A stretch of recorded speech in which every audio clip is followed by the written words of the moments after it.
The auditorium lights flickered, then dimmed into a hush of anticipation. A massive stage stretched before the audience, framed by shimmering spotlights and the glow of television cameras. Hundreds of eager faces leaned forward in their seats, waiting for the next contestant of the night. And then, from behind the curtains, he appeared, a small, thin boy with messy brown hair, wide nervous eyes, and shoes that looked a little too worn for such a grand occasion. His name was Ethan, and he was only 14. He clutched the microphone with both hands as if it were the only thing holding him up. His knees trembled, his breath came uneven, and yet there was something about his presence that silenced the room. The judges exchanged quick glances. They'd seen countless kids walk out with big dreams, but there was something different here. Something heavier.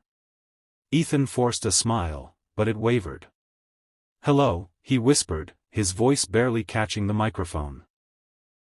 The audience chuckled softly, offering encouragement. The host leaned in from the side, giving him a reassuring nod, but Ethan's heart wasn't pounding from stage fright alone.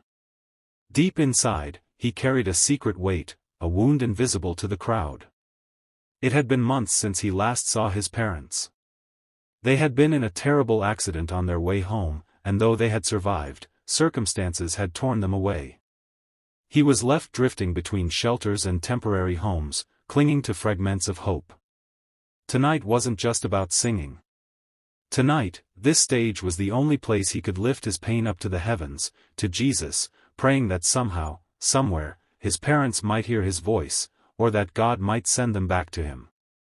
As the music queued up, Ethan's trembling eased.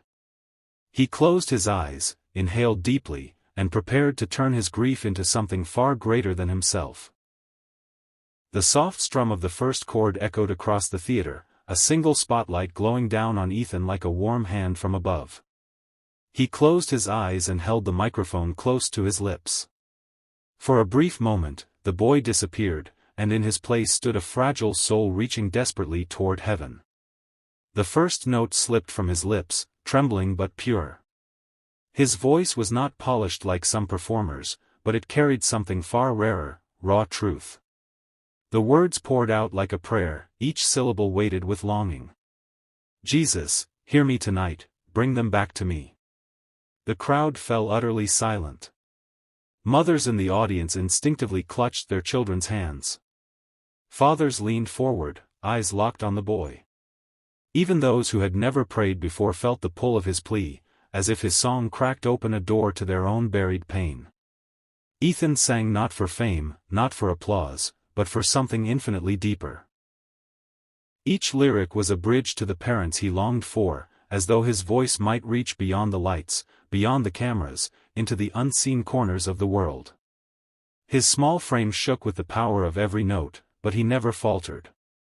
The judges sat motionless, caught in the current of his voice. One of them lowered her pen and pressed her hand to her chest, fighting back tears. Another leaned in, his usual stoic expression replaced by raw emotion. As Ethan's voice soared to the chorus, the atmosphere shifted. The air itself seemed to thicken with emotion, so heavy, yet so beautiful. The boy who entered the stage shaking now stood anchored, as though God himself held him steady. By the time his second verse began, Ethan was no longer just singing. He was testifying. The final note of Ethan's chorus lingered in the air like a prayer suspended between heaven and earth. Then, silence. Not the awkward silence of hesitation, but the kind that swallows the entire room when words dare not intrude. Hundreds of people sat frozen in their seats, afraid to even breathe in case they broke the spell. The judges, usually quick to scribble comments or exchange knowing smirks, were motionless. One leaned forward, elbows on the desk, her chin resting on her trembling hand. A tear slid down her cheek before she even realized it. The toughest of the panel, the one known for harsh critiques and sarcastic remarks, had his eyes locked on Ethan, lips pressed tight as though he couldn't trust his voice to speak. Ethan stood under the light, clutching the microphone, his chest rising and falling with shallow breaths. He didn't know what to expect. Would they laugh? Would they tell him he wasn't strong enough? For a terrifying second, he thought maybe the silence meant failure. His gaze dropped to the stage floor. And then, it came. A roar. The audience erupted as if the floodgates of their hearts had burst open all at once. People leapt to their feet, clapping furiously, whistling, cheering, shouting his name. The sound rolled over Ethan like a wave, and he staggered back in disbelief. The host at the side of the stage wiped his eyes, smiling proudly. The harshest judge finally leaned into his microphone, his voice husky. "Ethan," he paused, struggling for words, and then simply said, "That was not a performance. That was a prayer. And every single one of us heard it." The audience cheered louder, some holding their hands over their hearts, others wiping tears from their cheeks. Ethan, overwhelmed, pressed the microphone to his chest and whispered softly, almost to himself, "Thank you, Jesus."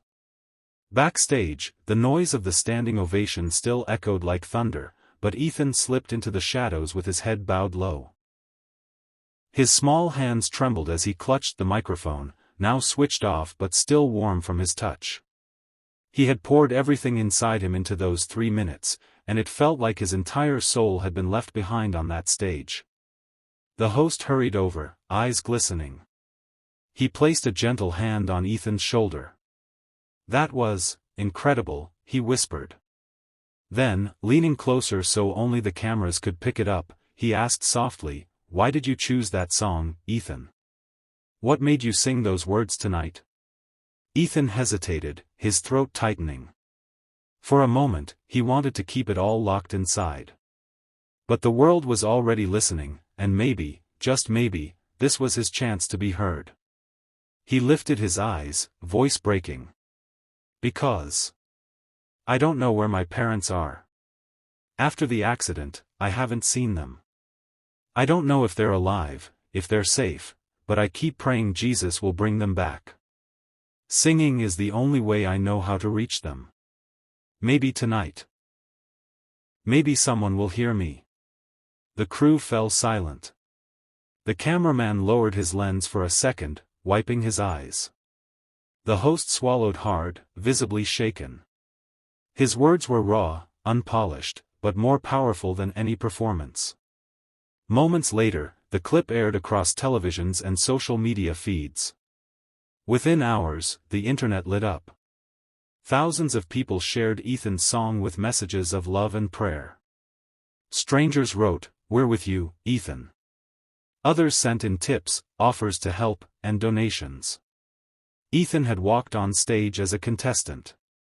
Now, he was a voice for hope, echoing far beyond the theater walls. Weeks passed, but Ethan's voice never stopped echoing. His performance replayed across millions of screens, shared from one heart to another. People who had never met him prayed for him, wrote letters, and sent messages of hope. He became more than a boy on a stage, he became a symbol of faith, of a child's unwavering belief that love could find its way home. Then one evening, during a special live broadcast, the host announced something that made the entire audience lean forward in suspense. "Ladies and gentlemen, tonight we have an update on Ethan's story, and it's something none of us will ever forget." Ethan was invited back onto the stage. He walked nervously under the lights, unaware of what was waiting for him. The host gently placed a hand on his shoulder and pointed toward the side curtain.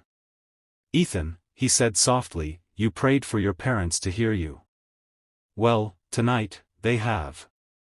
From the shadows, 2 familiar figures appeared, weak but smiling, tears streaming down their faces. Ethan's breath caught in his chest. For a split second, he stood frozen, as though afraid to believe his own eyes.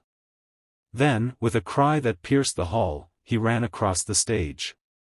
"Mom! Dad!" The reunion was pure, unrestrained emotion. Ethan collapsed into their arms, sobbing as if the months of fear and loneliness were pouring out all at once. The audience rose to its feet again, this time not for a song, but for a miracle of love. Even the judges wiped their eyes, some openly weeping. Ethan clung to his parents, whispering, "I never stopped singing for you." His mother kissed his forehead. His father's voice cracked, and we never stopped fighting to come back to you. That night, the cameras captured more than a reunion. They captured the power of faith, compassion, and the truth Ethan had proved to the world. No matter how lost we feel, love will always find its way home.